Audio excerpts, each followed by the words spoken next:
Les amis, bien le bonjour, je suis ravi de vous retrouver, je suis avec mon pote Enzo. Salut. Content de te retrouver Enzo. Bon, comme vous l'aviez aperçu dans la vidéo du Quin où Enzo part faire un tour, il m'avait concocté un petit truc. Il m'a ramené deux merguez. Alors je dirais plutôt une merguez et une saucisse. Et le but c'est de faire quoi? Une vraie chipot? Ouais, un truc convenable, quoi. Bon, on va essayer de faire deux motos avec une. Il y en a une en panne, une qui est pas très belle. Je vous mets quelques images pour illustrer, mais le but c'est au moins de trouver ce qu'elles ont, où elles en sont et ce qu'on fait avec. Donc je vous laisse sur les images. On va attaquer ça tout de suite.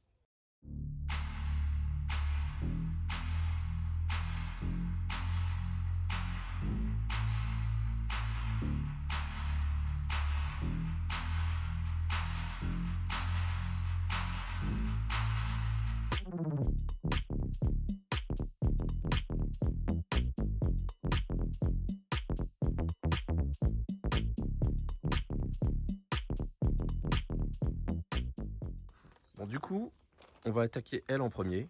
On va démonter le réservoir. Alors, elle tourne, elle roule. J'ai roulé avec Enzo aussi. D'ailleurs, je vous mettrai peut-être les images. C'était bien marrant. On serait cru à Marseille, bébé. Un vrai sudiste.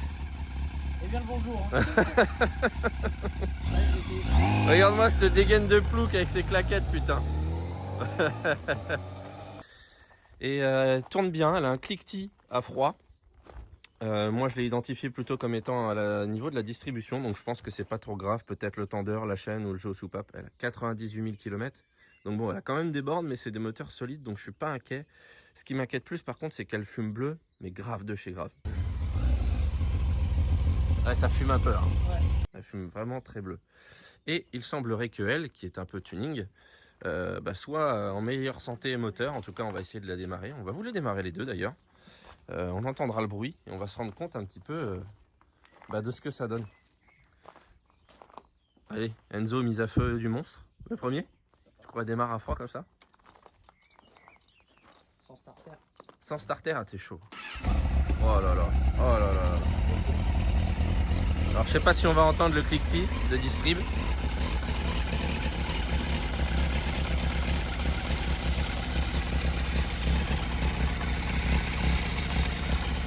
Un petit peu craquelé. Donc elle le fait qu'à froid le cliquetis. Mais franchement, à part ça, elle tourne super bien hein, pour une moto qui a 98 000. Puis franchement, l'état, je sais pas si vous vous rendez compte, elle est d'origine et nickel. Mais franchement, nickel. Je la trouve vraiment en très très bon état. Et matching number, s'il vous plaît. Alors à froid, elle fume pas trop. Par contre, hier à chaud, hein, Ouais, on en voyait un peu. un Hein. petit peu. Ouais.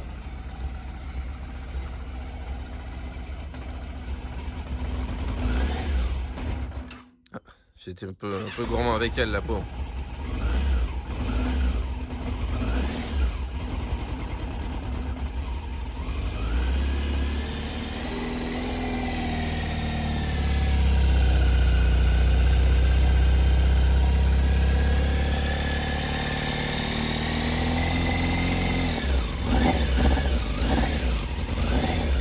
Bon, elle tourne pas trop mal. Bon, c'est pas non plus la perfection, mais elle tourne pas mal.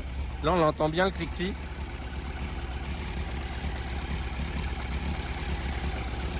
Après, les vitesses passent toutes bien. Le cliquetis, bon, si c'est qu'un petit problème de distrib, c'est pas dérangeant. Ce qui m'inquiète, c'est la fumée bleue parce qu'elle fume vraiment beaucoup. Là, ça se voit pas. Mais dès qu'elle est chaude, c'est impressionnant. Donc, le but, c'est de faire des investigations sur les deux moteurs, savoir lequel est le plus viable et faire un swap éventuellement. Sachant qu'Enzo veut garder quand même un moteur de secours au cas où, et je pense qu'il a tout à fait raison. Tu crois que la deuxième démarre, Enzo? Ah oui, on va mettre, faut mettre les fils. On va faire toucher les fils et puis on se retrouve tout de suite. Bon, Enzo s'occupe de faire toucher les fils. Donc elle, on l'a fait rouler hier. On l'a fait chauffer. Ah, raté. Et bon, toutes les vitesses passent. Elle fume bleu, le bruit de distrib disparaît à chaud. On sait où on en est. Celle-là, on l'a pas démarrée. Donc là, la batterie est cuite, on fait toucher les fils, on essaie de la démarrer, on va la faire chauffer, on va faire un petit tour avec pour être sûr que tout va bien, parce que ça serait con de swiper des moteurs et se rendre compte que celle-là, elle a problème de boîte ou autre. C'est parti, on essaie de la démarrer. Tu crois qu'il faut mettre du starter, Enzo? Bah j'ai rien du tout là, même au compteur. T'as rien, t'as pas de jus là? Non. Ça c'est moche. Ça touche bien là-dedans.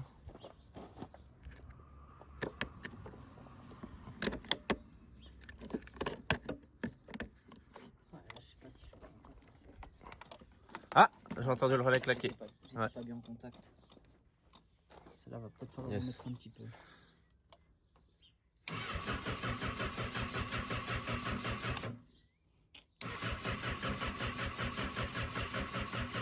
Démarre l'autre. Tu peux démarrer l'autre. On va lui mettre un peu de jus. Ça va, tu sais, recharger un peu la batterie. Toujours ça de prix. Ça va nous fournir du jus.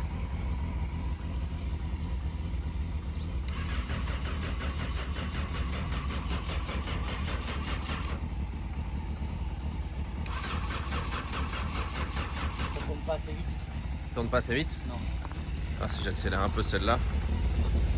Ah, toi, j'ai plus rien. T'as plus rien là? Doit mal toucher peut-être le mien.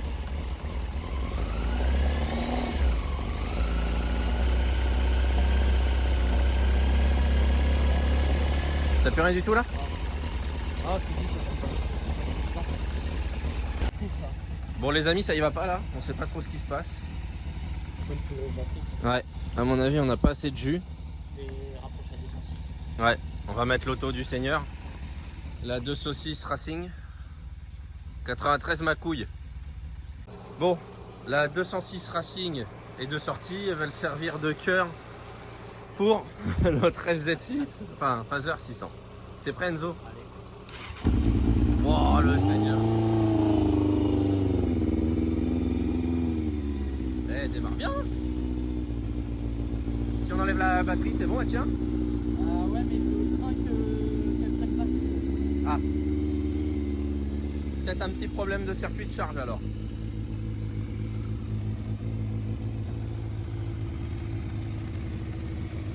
Ça va, le bruit est pas abusé. Non, ouais, c'est. Il y a pas de super.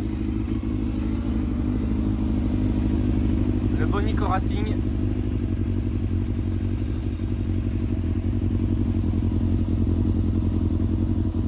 Bon, ça va là, ça fume un peu, mais c'est plutôt de la condensation, ça, je pense. On va la laisser chauffer. Alors là, maintenant que la moto est démarrée, on va essayer de prendre le circuit de charge. Parce qu'Enzo me dit qu'elle prend pas bien ses tours, que la batterie est complètement cuite. On va s'assurer que la moto charge bien la batterie. Pour ça, c'est simple. Un multimètre en mode volt. On doit avoir à peu près 14, 14,5 aux bornes de la batterie. Allez, on va regarder.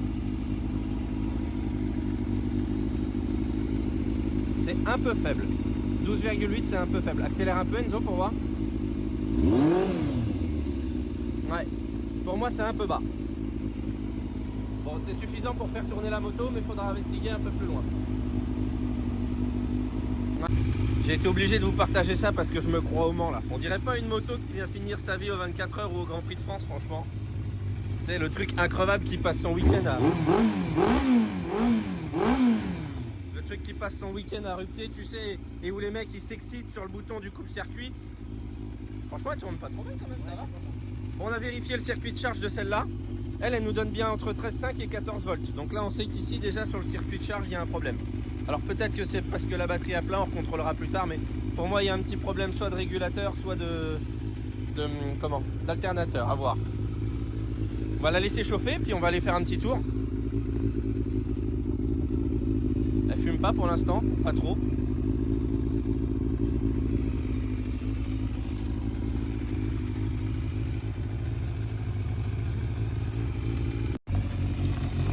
Bon, Enzo est pas rassuré, il me dit que celle-là lui fait peur. Moi, je vois pas pourquoi. Non, non. Non, t'as pas peur? Non, ça m'a l'air propre. Ouais, le moteur, il a l'air d'aller. Elle fume pas du tout, hein. Non, que dalle. Alors, par contre, il faut que je vous montre le collecteur. Enzo, il va essayer de foutre ça au congèle et de le rattraper. Parce qu'il est bien défoncé là. Et c'est franchement dommage parce que c'est une ligne complète Nico Racing. Alors, franchement, c'est une super ligne. Elle n'est pas en si mauvais état que ça. Il y a quand même un petit peu de boulot. Donc le but, bah, c'est de la récupérer parce que franchement, elle fait un beau son. Et Enzo, il verra en mettant ça au congèle. Je vois pas d'autre solution s'il y en a qui savent où c'est chaud. La remplir d'eau et foutre au congèle. Et puis plusieurs fois, ça devrait peut-être le ramener. Peut-être pas à 100%, mais toujours ça de prix. Sur celle-là, on récupérera donc le moteur, l'échappement, les Duritavia. Le mètre cylindre Nissin radial. C'est quand même sympa d'avoir des freins qui marchent bien. En plus, ceux-là, franchement, ils marchent super bien. Et l'amortisseur. Je crois que c'est un YSS, il est tout neuf. Parce que celui-là, il a 100 000, c'est une pompe à vélo. Donc pour la sécurité, c'est quand même mieux d'avoir un amortisseur qui fonctionne. Après, niveau kitchen, on n'a pas regardé, on découvrira en même temps que vous au démontage. Allez, on commence, on leur prend les compressions les deux, et puis on voit quand même, et à mon avis, il n'y a pas photo, ce moteur-là va aller ici. Après, il nous arrive un drôle de truc, c'est que l'embout qui est dans le robinet, il s'est enlevé avec la durite, ce con. Voilà, la durite était trop collée. Mais ça c'est sympa. Alors j'ai jamais fait cette moto, hein. Je sais que de réputation elle est fiable, mais j'en ai jamais touché. Regardez ça, toutes les coches sont fermées dans une boîte. C'est propre, hein. On voit que celle-là, elle a jamais été touchée, je pense. D'ailleurs, peut-être pour ça qu'elle cliquette et qu'elle fume, c'est que jamais elle a dû être entretenue. On verra bien. Bon, du coup, là, Enzo, il va falloir se faire de la place parce que, à mon avis, pour aller prendre les compressions, c'est pas gagné, hein, parce que c'est pas si accessible que ça, quand même, l'histoire. Remarque peut-être par le côté. Ouais, je pense. Sur les côtés, on se fera moins chier, là. Ouais. Je pense que par là, on se fera moins chier. Ça évite de tout démonter. Peut-être essayer comme ça. Hop. Et hop, on va démonter les bougies. Ouais, ça a l'air vachement accessible finalement comme ça. Allez, c'est parti. Franchement, pour l'époque, je suis bluffé. J'ai demandé à Enzo s'il y avait la trousse à IT. Il me dit non, je crois pas et tout. Parce que bon, souvent pour démonter les bougies avec une douille conventionnelle, ça passe pas parce que le puits de bougie est très étroit. Donc il faut une douille très fine qui souvent se trouve dans la boîte à outils. Et là, il me dit oh non, il n'y a pas les outils. Et là, je vois quoi? Tool. Tool, ça veut dire outil en anglish. Et elle est là. Ça fait bien plaisir. C'est le genre de détail con, mais t'es bien content de le trouver quand on a besoin. Puis ça dépanne bien, tu regardes. Ça se trouve, elle est vierge. Et dedans, normalement, il y a cette douille spéciale dont je vous parle. Oui, elle est là. Et franchement, je sais pas s'ils ont servi un jour. Là, voilà. Et là, on est sûr que ça rentre pile poil.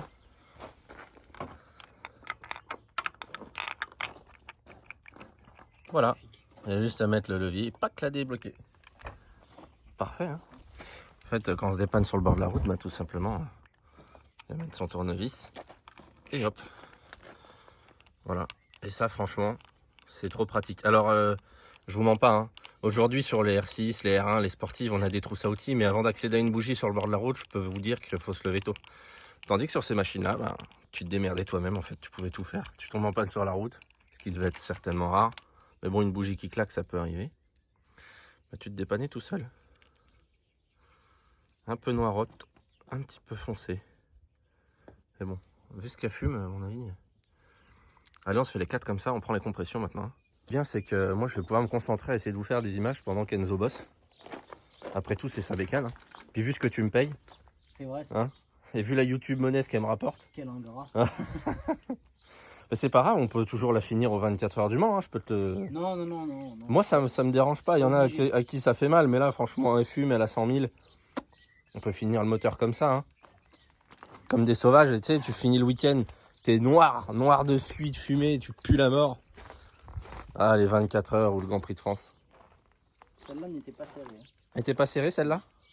J'ai même pas mis de coup de tournevis. Je t'avoue que la première, j'ai pas forcé non plus, hein.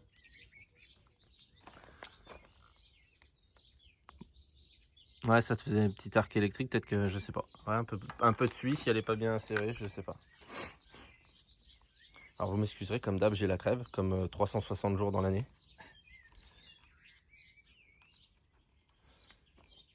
Un peu plus serrée celle-là déjà.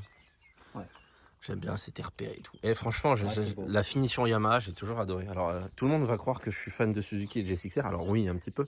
Mais ma marque de prédilection, c'est Yamaha, les gars. Moi, j'ai toujours roulé en Yamaha. Pour moi, Yamaha, c'est avec Yamaha que tout a commencé. En Piwi 50, comme beaucoup d'entre vous, je suppose. Mais pour moi, Yamaha, c'est ce petit truc, tu vois. C'est musical, c'est symphonique. Allez, une dernière. Bon, elles sont pas vilaines, un peu crado, mais... Un peu noir, ouais, peut-être. Ouais. Après, jusqu'à fume, j'ai envie de te dire, je sais pas si ça peut être quelque chose sur lequel on peut se fier. Ouais. Allez, on branche le compressiomètre. Donc là, brancher le compressiomètre, on ouvre les gaz en grand pour laisser passer un maximum d'air dans la rampe de carbu et pour avoir une lecture la plus fiable possible des compressions. Là, c'est tout simple, hein, un truc d'Amazon, vous prenez pas la tête. Ça, même si c'est pas le plus fiable du monde, ça nous donne au moins une indication comparative des deux. On le visse dedans. Maintenant, vous avez l'habitude, ceux qui me suivent depuis un moment. Pas de facile pour toi de filmer ça. Je vais de mon côté si tu veux. Ouais. Voilà, on le visse dans le puits de bougie à la main, bien fort, le joint va faire étanchéité. On va brancher le mano, on ouvre les gaz, un coup de démarreur et on fait ça pour les 4. Alors je sais pas c'est combien les valeurs de référence sur celle-là. J'en ai aucune idée, Enzo, faudra regarder après. je vais essayer de chercher. Mais je me dis qu'en dessous de 9 bars, ça commence à être mauvais quand même. Je sais pas c'est censé faire combien. Allez, c'est parti, j'espère qu'il est bien serré, que ça fuit pas. On ouvre en grand les gaz.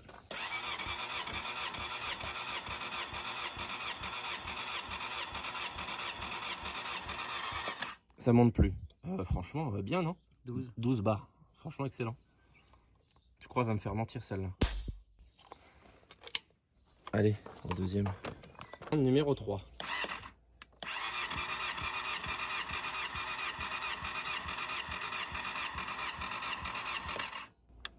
On est à combien là? Quasiment 12. Ouais, 11,9. Et franchement, elle va me faire mentir. Hein. Elle va me faire mentir. 2.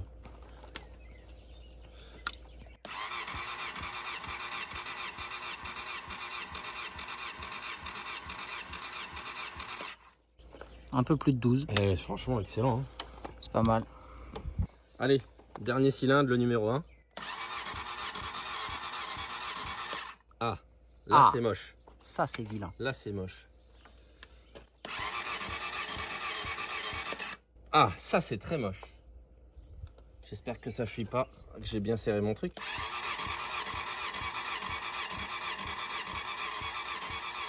Ouais, on a péniblement 7 barres. Bon, on a trouvé le problème. Ok. Je pense que le cylindre numéro 1 a un petit coup dans le bol, mon cher ami. D'ailleurs, c'est curieux de pourquoi, je ne sais pas. Peut-être une soupape, peut-être, je sais pas. Vu comment ça fume bleu, pour moi, il y a un petit problème de segmentation sur le cylindre 1. C'est quand même assez bizarre. J'ai peut-être ma petite idée. On y reviendra plus tard. Numéro 1, on se refait une prise parce que avant, je pense que j'avais mal branché le compressiomètre. Allez, dernier cylindre.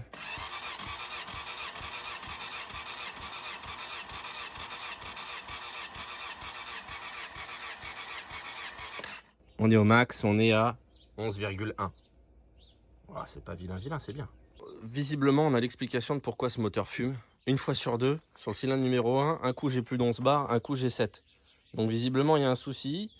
Moi, je pense pas que ça soit de la segmentation. Je pense que c'est plutôt distribution. Peut-être une soupape plus étanche ou quoi. C'est assez bizarre parce que je vous dis, une fois on a 11,5, une fois on a 7. Donc je pense qu'il y a une soupape qui doit rester ouverte trop longtemps. On investiguera plus parce que le reste du moteur, franchement, les compressions sont excellentes. Donc je pense que le problème vient plus du jeu aux soupapes. Ça sera à voir quand il sera démonté. On va prendre les compressions de celui-là pour voir. Cylindre, on commence par le cylindre 1 du cobaye. On va voir ce que ça donne. Allez, un peu plus de 11 bars. C'est correct. Allez, le 2. Allez, on a 11,5. Allez, le cylindre numéro 3. Péniblement 10 bars. Hein. Ouais. Pour finir le 4, un bon 12. C'est bien. Bon, les compressions sont prises pour les deux. Celle-là, ça me chagrine un peu parce qu'une fois sur deux, sur le cylindre numéro 1, un coup on a 7 bars, un coup on a 11,5. C'est très bizarre. Donc voilà. Voilà les relevés. Phaser gris. Donc une fois sur deux, on est en 6, une fois sur deux, on a 7 sur le cylindre numéro 2. On sait qu'on a identifié un problème sur le cylindre numéro 1. Lequel, je sais pas. Ce qui est bizarre, c'est que les autres, c'est OK. Soit segmentation, soit étanchéité des soupapes. On verra au démontage, il n'y a pas le choix. Le phaser des 24 heures. On a dit 11, 11,5. Merde, j'ai pas noté 3, 4, mais c'était pareil. Le dernier, c'était dans les 12. Le 3, c'était 10. Le 3, c'était 10, ouais, il y avait un peu moins. 4, 12. Ouais, c'est ça. 3, c'est 10 et 4, 12. Donc, c'est pas la folie, 10 bars. Pour moi, c'est le minimum. Et lui, il avait 12. Lui, il marchait bien. Donc, eh ben, le but... Ah oui, je vous ai pas dit aussi, Enzo. Tu nous as pas dit le prix des motos. Celle-là. 450. Et celle-là. Celle-là, gratuite. Voilà, Enzo, on lui donne des motos. Hein. Il a des bons copains, Enzo, parce qu'il a eu un 1000K2. Maintenant, il a un phaser des 24 heures. Légende, quand même. Donc voilà, celle-là, 450 balles. Mais franchement, les disques sont nickel. La partie cycle est nickel. Elle est toute d'origine, je pense qu'elle les valait. Malheureusement, bon, il a l'air d'avoir un petit souci sur le cylindre numéro 1, lequel je sais pas. Au mieux, un jeu aux soupapes à régler. Au pire, ben, c'est une segmentation qui est cuite. Après, vu comment elle fume, je me demande si ça vient pas de la segmentation quand même. Et ben, je pense que là, on va devoir démonter et faire un swap. Celle-là, On a identifié un petit peu de gras au niveau du bloc moteur. Mais je suis pas persuadé que ça soit bien grave. Là, c'est un petit peu gras par là. Là. Il y a peut-être un raccord là en dessous qui fuit. Là. Celui-là, là, il m'a l'air un peu grassouillé. Là. Donc au pire, c'est juste ça. Enzo était un peu inquiet parce qu'il voyait la pâte à joint bleu là. Mais on n'arrive pas à savoir à quoi elle sert. Donc peut-être un résiduel d'un jour, un mec qui a fait un joint, je sais pas où. Mais en tout cas, les mini-carters moteurs n'ont pas l'air d'avoir été touchés. Donc bon, sûrement pas grand-chose cette histoire. Je sens la tristesse et le vide dans ton regard, Enzo. Pas que des bonnes nouvelles, quoi. Oh, ça va. Et franchement, pour 450 € le lot de moto, on sait qu'il y en a une qui tourne. L'autre, c'était bien parti, mais bon, on savait de toute façon, on savait qu'il y avait un petit souci. Ouais, en l'achetant, je savais qu'il y avait un Bon, truc. c'est pas une surprise en soi, mais bon, ça, c'est dommage parce qu'on prend 3 cylindres en compression, ils sont excellents. On arrive au dernier, il se passe un truc qui foire. C'est le jeu, ma pauvre. C'est comme ça, ouais, voilà. Bon, écoutez les amis, il est temps pour moi de finir ce premier épisode. Je pense que c'est pas mal, là, on a déjà un peu de contenu. Et puis le but c'est de vous faire une petite série d'épisodes sur la remise en état et le suivi de cette moto. N'oubliez pas de vous abonner à mes comptes Instagram et Babou Racing. J'y poste souvent du contenu qu'on ne retrouve pas sur YouTube ou des trucs un peu plus à la détente que YouTube. Je vous dis à bientôt. N'oubliez pas de vous abonner aussi à ma chaîne YouTube, ça me fera plaisir et ça va m'aider. Enzo, on se retrouve à l'épisode 2 pour le démontage. Allez. Allez, ciao.